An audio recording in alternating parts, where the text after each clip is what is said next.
How's it going, everybody? Day 3 of RLCS Wildcard action has officially come to an end, which means that we are down to our final 12 teams. We've got a bunch still trying to qualify. We had 2 teams qualify today, as well as 2 teams get eliminated. That's what I wanted to say.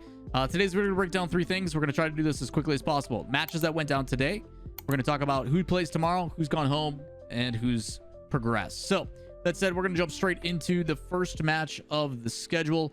We had Pirates versus Gladiators for y'all, which went, I would say, as expected. Pirates, we saw, were putting up more and more of a fight over time, primarily just due to their offense that had been looking, it was clicking. There was 2 favorites, I think, coming in for the minor regions for myself, or the expansion regions, between Pirates and Senbei Strikers and how they've performed and how they've looked.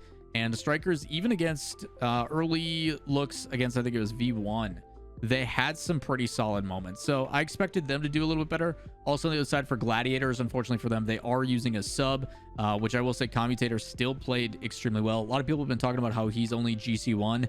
That doesn't really tell the full story, considering SSA servers are really tough to climb at that high rank because you have to wait so long to get the MMR points. So I figure he's more of like a GC3 is the best way to assume it. But either way, Pirates does take it 4-1, pretty convincing.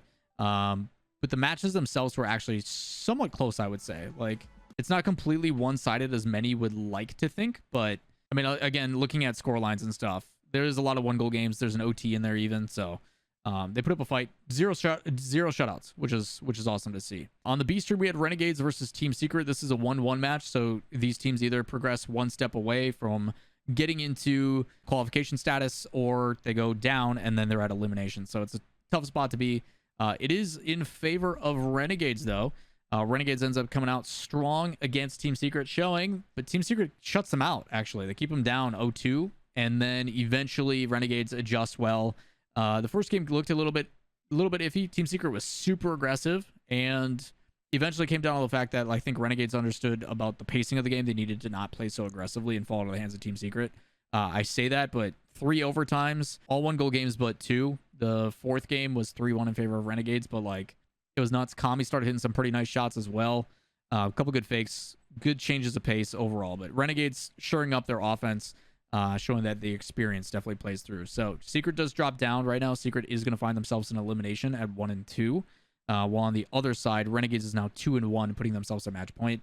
I will make sure to cover the matches for tomorrow at the end of the video, so don't miss out on those. We then go into the other A stream game, which is Space Station versus SMPR, and this one probably the best of the day, I would say. Goes all the way to the end. Game 7 OT is how it ends, of course, in qualification match. Both these teams are 2-0 at the point, so whoever wins ends up qualifying into the next day and guaranteeing them a spot at groups as well as a couple days off. The other team has to go back down into the gauntlet and fight a winning team progressing forward. So this one started off Space Station doing what they do best. Demos, a lot of aggressive challenges, just beating SMPR to the ball. And that was kind of the narrative for the series until SMPR started to make some fine adjustments. Playing as Kronovi deemed it really well. Like, basically, if you watch EU playstyle and you want to see like a way to look at EU playstyle to make it be like, oh yeah, that adds up. There was a on display, we're not going to challenge everything. We're going to capitalize on opportunities on the mistakes you make. We're going to let you play the way you want, but we're going to sit back a little bit and then punish you for those challenges. So SMPR gave them a little bit of space and didn't fall to the whole like, yo, I'm Space Station, I'm going to boom the ball above your backboard every time. Expend boost, go for it, and then we're just going to wait for it. So SMPR adjusted well, but it did still come down to the wire. 2 very solid teams. SMPR looking absolutely incredible. But Renegades and the rest now being joined by Space Station. Space Station is going to drop down to that 2-1 and have to compete yet again tomorrow. But SMPR, first team to qualify. Didn't expect that in the first day, but looking pretty dang good. On the B stream, we then had Dignitas versus 0-1. We weren't sure what version of Dignitas we were going to get, but we got the good one. We got the good version of Dignitas today. 0-1 putting up a pretty tough fight. 2 1-goal games back-to-back, both overtimes, 35 seconds. The first one going in favor of Dig. The second one, 9 seconds. Kickoff goal going in favor of 0-1. And then smooth sailing from there from Dignitas. All offense, 0 issues. Just started basically clipping on the other team. Outpace 0-1. It seems to be a lot of teams struggle with that, where if they're having problems, they then realize that they can outpace and just play faster than the other team. And in this case, Dignitas definitely did. They challenged and won every single ball and just started hitting clips. 5-1, 6-2, then a timeout, and then another 5-0. So yeah, Dignitas ran away with it. And it's always this weird conversation of like, what version of Dignitas are we gonna get? We were joined in our stream call with Leaf and just trying to discuss and figure out like, yo, like what's going on with them based upon what you've watched. And he's like, it feels like, and the way we made an analogy is like, you use your ultimate ability and it's absolutely cracked, but as soon as it goes on cooldown, you kind of fall off. So it's kind of how it feels like Dignitas. It's like when they're peaking, they look absolutely incredible, but then they just kind of dip. So yeah, not too solidified on Dig. I don't know what version we're gonna get, but it could be very competitive. Their matchup is actually a lot of fun with who they get. Back to the A stream, Optic versus K-Corp. This was the other qualifying match to see who makes it into groups, and K-Corp absolutely dominated Optic. There is a couple close games in there, the first one in particular, but after a certain point, this one was a true testament. K-Corp looks solid. Did not really fall for anything Optic was trying to do. Offense. Lots and lots of offense. Every once in a while, Optic would have a good like 50 in the midfield and it would open up our opportunity and then they would score. But for the most part, K-Corp dominated the offensive side and it was one-sided pretty heavily. So K-Corp, your other team moving forward. K-Corp is your first seed. So because K-Corp is your first seed now moving out of Wildcard, they will be playing Furia and Semper will be playing Endpoint, to keep that in mind. So K-Corp playing Furia in the first round of their groups and Semper playing Endpoint in the first round of their groups. Pretty crazy stuff. So we'll be excited to watch that evolve when we get there. We then go back to the B stream where we had Pioneers and the Club. And this one, we watched with Kronovi, who is a content creator for Pioneers, and talked a lot about them as well. And it basically felt like Club just outpaced them, which was really interesting. Like a lot of it was super aggressive from Club, but I mean, you're talking a lot of 1-goal games. I think all but one was a 1-goal game, I'm pretty sure. No, every single one was a 1-goal game. It was actually a really close series. KV1 had some really good moments, but I still think the difference maker is Lost positional play. He had a really crazy fake that ended up working out that dropped down to a player. Like his situational awareness is cracked, but KV1 I think was the major goal scorer and actually had a ton of saves too. But the setup man, Lost as always. 2 OTs, all 1-goal games, super close series. A couple things could have went the other way, but some mistakes that I'm a little bit nervous for KCP. But they're still alive, but they are in elimination territory now. So they should probably win their next match and then bounce back and go to the 2-2, which you never know what happens there. So KCP and Club, close series, but for the most part, Club I think was winning it, and then they would make like maybe a mistake here or there. KCP would get a punish on it, but for the most part, I would give it to Club. So does not make me confident for tomorrow. After that, we then had Senbei versus Bravado on the A stream, and APAC gets their first win. Senbei was the other team alongside Pirates that I was like, yep, Senbei I think is a team that looks better here, and they reward me with a 4-1 over Bravado. Realize started popping off. Sims started also popping off. A couple flip resets and everything else. Bravado did get one win in game 2. It was 3-2, 1-goal game, but for the most part, Senbei lived up. I forget, I think it was Kronovi who made the joke of like, yeah, they're Senbei strikers, not Senbei defenders, and they're living up to their name. And it was kind of cringe, but also a little bit cheeky. So they definitely had more shots, just more offense. Outpaced Bravado. They played better. So glad to see that. That is APAC, like I said, getting their first win. So congrats to Realize and the boys. He's been working really hard to get his region on the board. So awesome for them to win a series. Really, really happy. It was the last game of the day on stream. So due to like scheduling and timing. So congrats to them. They got to end on a good note. It was a good flip reset setup off backboard, double touch or something like that. And then I think Sigm's got the goal. So, and then last but not least on the B stream, Veloce versus version 1. And this one was a little bit problematic. All 1-goal games except for game 4. And I have some concerns about V1 right now. While they do win 4-1, and they are now in qualification, they're 2-1. They're going up against a different team that I'll talk about in a bit here. There's something off about this team. Veloce definitely looked better today. A lot more pacing on their play. A little bit more aggressive. Challenges were better. Touches and stuff were here and there, but both teams had inaccuracies with their shots. Beast mode, I don't know if there's a mental thing or something going on, but beast mode, it feels like, is at the point where there is something that is blocking his performance. I don't know if it's a mental block or something, but his shots are way too strong and they're hitting crossbar instead of going in like normal. He's not like peaking like he normally does. So I don't know what it needs to happen for him to get over that hurdle, but I will say Calm and Torment are playing very well. Part of the reason why I think V1 won this series instead of like the loss to Space Station is Calm is hitting flip resets. He's enabling his teammates a lot. He's doing a lot of really good things. And Torment is making absolutely clutch saves. There's one in particular where Torment makes a clutch save in and outs and then makes another one. It was nuts. I even tweeted about Torgod at one point. So Torment's having a really good land yet again. He's showing a lot of consistency, and they need someone. Not all three players have to play out of their minds, but they need someone to step up. And in this series, it was Calm for V1.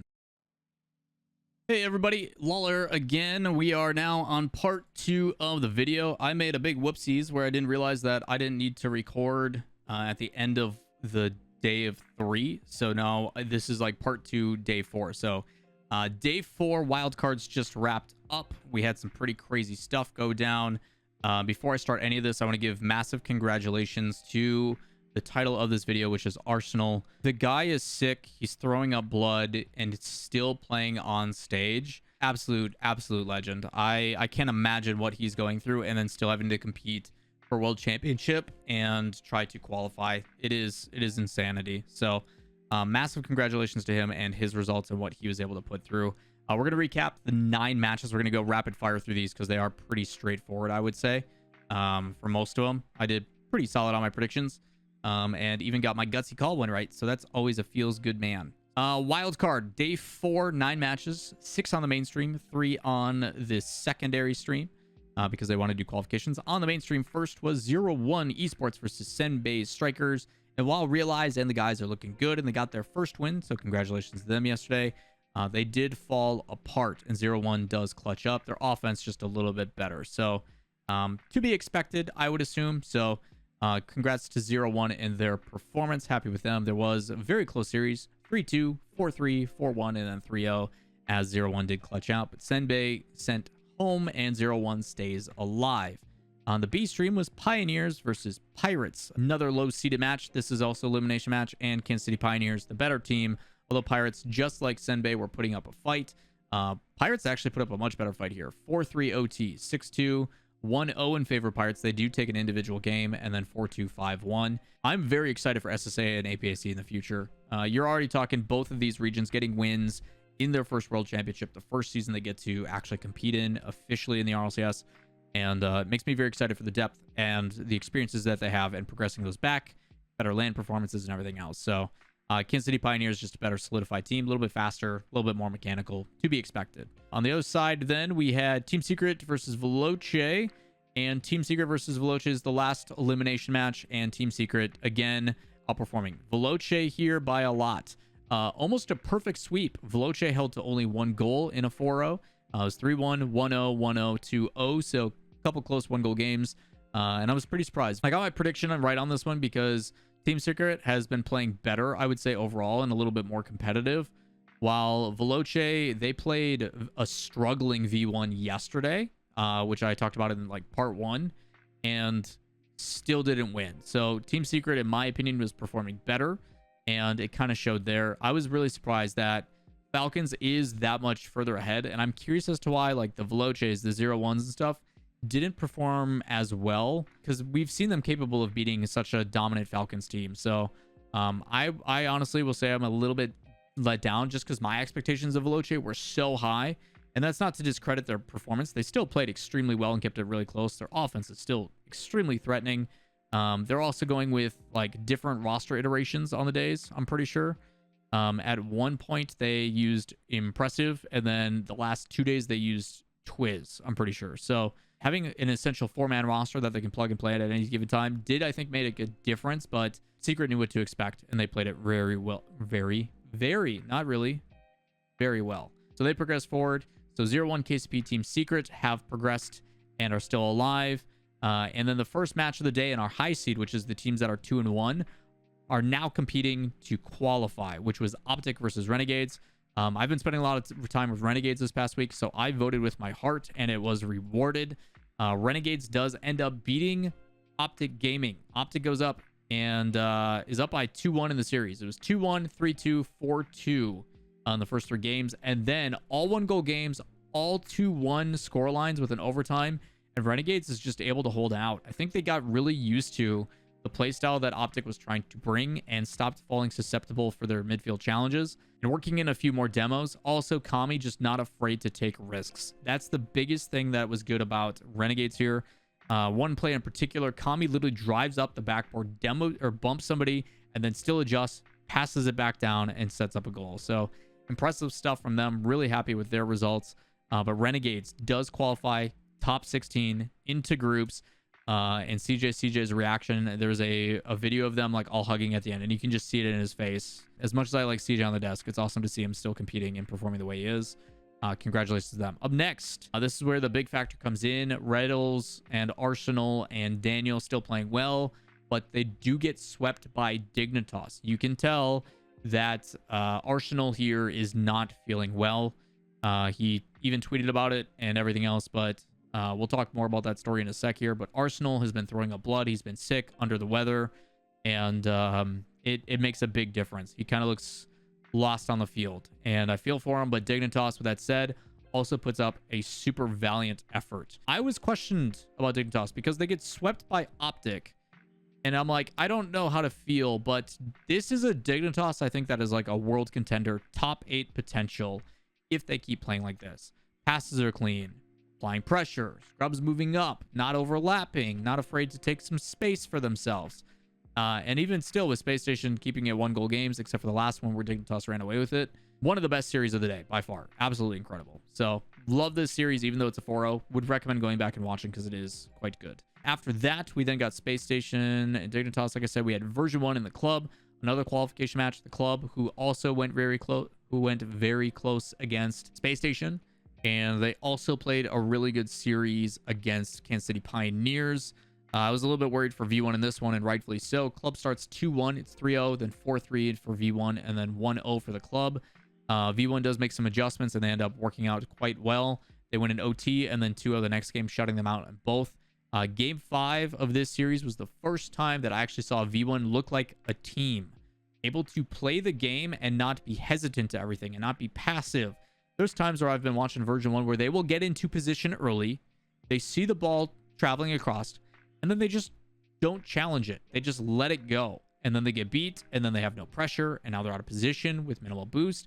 And club just keeps challenging. And a lot of pros, primarily apparently Jack talks about how the club plays exactly like they do in scrims. They full send, they challenge everything, and despite that, they make a timeout after game 5. After game 5, they call a timeout, and they change that play style. They do not stop just throwing the possession and playing aggressive. They do not automatically challenge everything.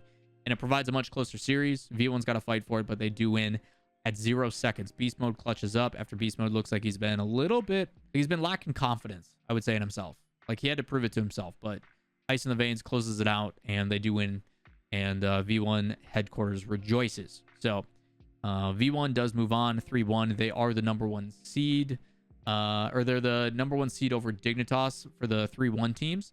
So that means they'll play Energy. I'll talk about the bracket at the end of this. Pretty crazy stuff. But club now in a 2-2 situation, and we get to our final 3 2-2 matches.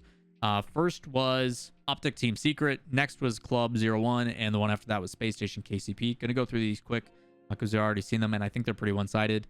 Optic versus Team Secret, I think, could have been probably the only upset based on how Team Secret was playing. But Optic, when they get ahead, they're almost impossible to beat. They find ways to, once they get a goal, turtle up really well. They get you with counterattacks. And that's literally what happens this entire series. If Optic scores, they win. They find ways to shut out Team Secret. But if Team Secret does deny Optic goals, then they can hold on and they can win. So not really high scoring games, except for the last before like the breaks. So like there was a timeout, the one right before the timeout where it was getting out of hand. Optic was really beaten in on Team Secret. They would punish, big counterattack.